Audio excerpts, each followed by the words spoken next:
Hello friends, welcome to our new channel that is Pharma Updates. Here you will get latest and newer update regarding pharma and medical device field. If you are new to this channel, kindly subscribe and like the video. Subscribe our channel for upcoming updates. If you don't want to like our video, don't worry. See the video till the end and kindly give us your valuable suggestion in the comment box. Friends, first update coming from one of the leading pharma company AstraZeneca, which concludes agreement with the European Commission for the supply of up to 400 million doses of AZD1222 COVID-19 vaccine, which is a collaborative effort of AstraZeneca and Oxford University. We all are aware about it. Friends, second update coming from again one more leading pharma company, Eli Lilly.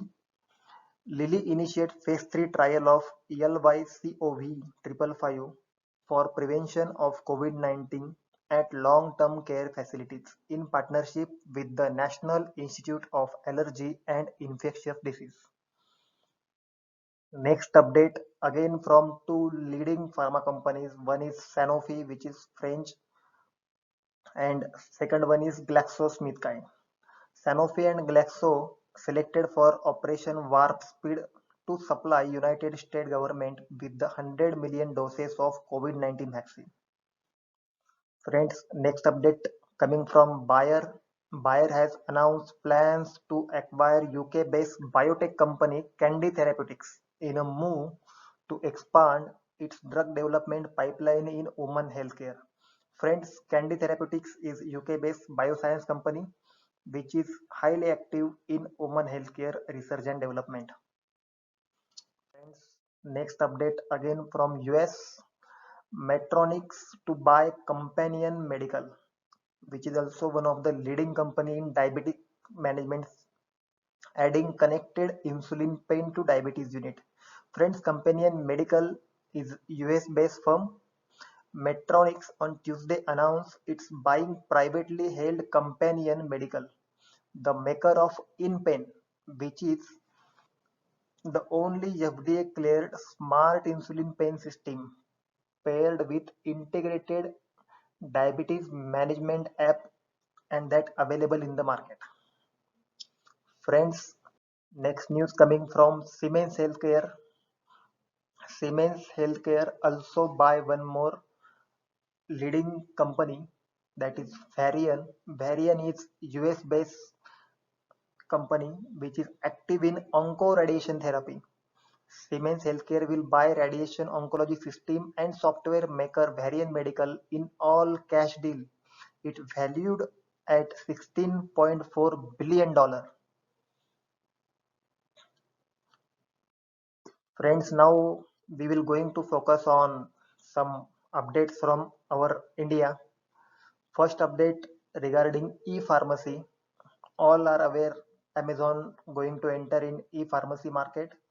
So AIOCD, that is All Indian Origin Chemist and Distributor Limited, writes to Amazon chief against their lateral entry into Indian online pharmacy segment regarding legal and compliance issue.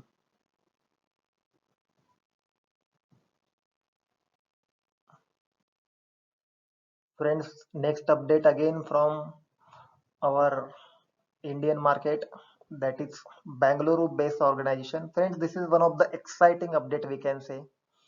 They developed one device that can kill COVID-19 virus, and this is the only device get US FDA and European Union approval. It's the device name is Shinocan.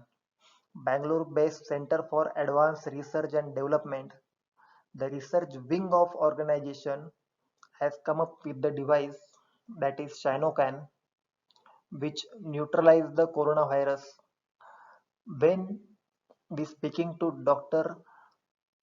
Rajah Vijay Kumar, chairman of this organization, they said that the device will not kill any bacteria or fungus. However, they neutralize the coronavirus particle. The device was tested for its safety and efficacy and is soon going to be manufactured and marketed in the US under the enforcement discretion policy of US FDA and in Europe as the device is CE compliant and CE mark. Friends, again next update also from Delhi, which is revolving around COVID-19. There is a second round of Sero survey over, and we are expecting this result in upcoming 10 days. Friends, Sero survey is a kind of thing where they are taking randomly samples of certain population and they try to find out development of COVID-19 antibodies in that population. So second serological survey being carried out by Delhi government in the capital, which started from 4 districts on August 1st, was completed on Friday. Around 15,000 blood samples were collected from 11 revenue districts, and the results are expected in this week only. The first survey conducted in the Delhi between June end and the first week of July had revealed that the presence of COVID-19 antibodies in around 24% of total population. That time sample size is 21,387 friend. So let's wait for result of this second survey. Thank you friends. Let's meet on next pharma update. Bye bye.